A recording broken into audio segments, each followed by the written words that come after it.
Bible study ba o mamumulong?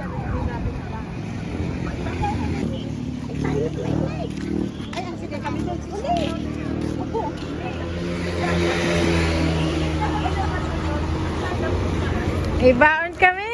Para daw tayo mabumbulong.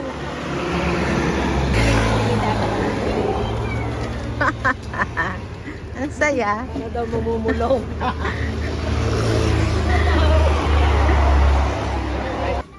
Para mamumulong. Asa kayo dito?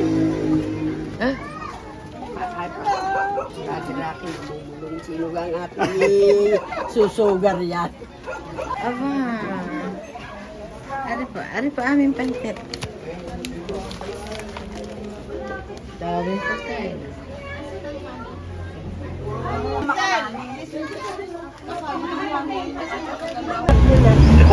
Matatapos na. So, kaya ako puminag po tayo. Gusto mo namin makatingin.